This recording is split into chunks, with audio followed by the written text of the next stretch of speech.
ಎಲ್ಲ ನನ್ನ ಪ್ರೀತಿಯ ಬಂಧುಗಳಿಗೆ ನಮಸ್ಕಾರ. Welcome to motivational speech Kannada channel. ನೀವೇನಾದರೂ ನಮ್ಮ ಚಾನಲ್ಗೆ ಹೊಸದಾಗಿ ಬಂದಿದ್ದೀರಾ ಅಂತ ಅನ್ನೋದಾದರೆ ದಯವಿಟ್ಟು ನಮ್ಮ ಚಾನಲ್ನ ಸಬ್ಸ್ಕ್ರೈಬ್ ಮಾಡ್ಕೊಳ್ಳಿ.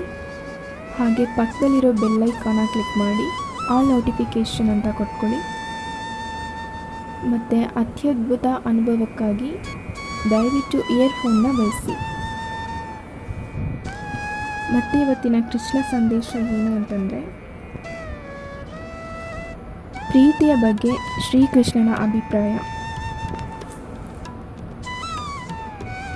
ಈಗ ನಮ್ಮ ಜೀವನದಲ್ಲಿ ಕಲೆನೇ ಇಲ್ಲದೇ ಇದ್ದರೆ ಆಗ ನಮ್ಮ ಜೀವನ ನೀರಸ ಆಗೋಗುತ್ತೆ. ಆದರೆ ಈಗ ನಾನು ಎಲ್ಲಕ್ಕಿಂತ ದೊಡ್ಡ ಕಲೆ ಯಾವುದು ಅಂತ ನಿಮ್ಮನ್ನು ಕೇಳಿದರೆ ಕೆಲವ್ರು ಹೇಳ್ತೀರಾ ಚಿತ್ರಕಲೆ, ಯಾಕೆಂದರೆ ಅದು ನಿಮ್ಮ ಮನಸ್ಸಿಗೆ ಖುಷಿ ಕೊಡುತ್ತೆ. ಕೆಲವ್ರು ಹೇಳ್ತೀರಾ ಯುದ್ಧ ಕಲೆ, ಯಾಕಂದರೆ ಅದರಲ್ಲಿ ನಿಮಗೆ ಗೆಲುವು ಸಿಗುತ್ತೆ. ಕೆಲವ್ರು ಹೇಳ್ತೀರಾ ಮನೆ ಕಟ್ಟೋ ಕಲೆ, ಯಾಕಂದರೆ ಅದರಲ್ಲಿ ಒಂದು ನೆಲೆ ಸಿಗುತ್ತೆ. ಕೆಲವ್ರು ಹೇಳ್ತೀರಾ ಸಂಗೀತ ಕಲೆ, ಕೆಲವ್ರು ಹೇಳ್ತೀರಾ ನೃತ್ಯ ಕಲೆ, ಕೆಲವ್ರು ಹೇಳ್ತೀರಾ ಅಭಿನಯದ ಕಲೆ, ಹೀಗೆ ಇನ್ನೂ ಏನೇನೋ.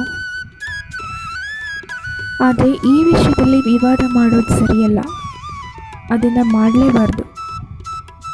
ಯಾಕೆ ಅಂದರೆ ಪ್ರತಿಯೊಬ್ಬ ವ್ಯಕ್ತಿಗೂ ತಮ್ಮದೇ ಆದ ಯೋಚನೆ, ಭಿನ್ನ ಭಿನ್ನ ದೃಷ್ಟಿಕೋನ ಇರುತ್ತೆ. ಆದರೆ ಒಂದು ವಿಷಯ ಇದೆ, ಒಂದು ವಿಶೇಷ ಗುಣ, ಅದು ಎಲ್ಲ ಕಲೆಯಲ್ಲೂ ಇರುವಂಥದ್ದು, ಮನಸ್ಸಿಗೆ ಪ್ರಭಾವ ಬೀರುವ ಗುಣ. ಎಲ್ಲಕ್ಕಿಂತ ದೊಡ್ಡ ಕಲೆ ಯಾವುದು ಅಂದರೆ ಮನಸ್ಸಿಗೆ ಪ್ರಭಾವ ಬೀರುವಂಥದ್ದು. ಮತ್ತು ಅತಿ ದೊಡ್ಡ ಕಲಾವಿದ ಯಾರು ಅಂತಂದರೆ ಬೇರೆಯವರ ಮನಸ್ಸಿನ ಒಳಗೆ ಇಳಿಯೋನು. ಯಾರ ಹತ್ರ ಈ ಗುಣ ಇರುತ್ತೋ ಅವನು ಅತಿ ದೊಡ್ಡ ಕಲಾವಿದ ಆಗ್ತಾನೆ. ಈಗ ಈ ಪ್ರಪಂಚದ ರಂಗಸ್ಥಳ ಅಂದ್ಕೊಂಡ್ರೆ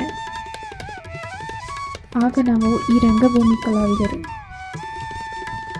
ಮತ್ತಿಲ್ಲೂ ಕೂಡ ಅತಿ ದೊಡ್ಡ ಕಲಾವಿದ ಯಾರು ಅಂತಂದರೆ ಬೇರೆಯವರ ಮನಸ್ಸಲ್ಲಿ ಪ್ರವೇಶ ಮಾಡಿ ಅಲ್ಲಿ ಮನೆ ಮಾಡೋನು. ಮತ್ತು ಮನಸ್ಸೊಳಗಡೆ ತಲುಪೋದಕ್ಕೆ ದಾರಿ ಅಂತಂದರೆ ಈ 2 ಅಕ್ಷರದ ಶಬ್ದ ಪ್ರೀತಿ. ಅದಕ್ಕೆ ಪ್ರೀತಿ ಮಾಡ್ತಾ ಹೋಗಿ ಜಗತ್ತನ್ನು ಗೆಲ್ತಾ ಹೋಗಿ.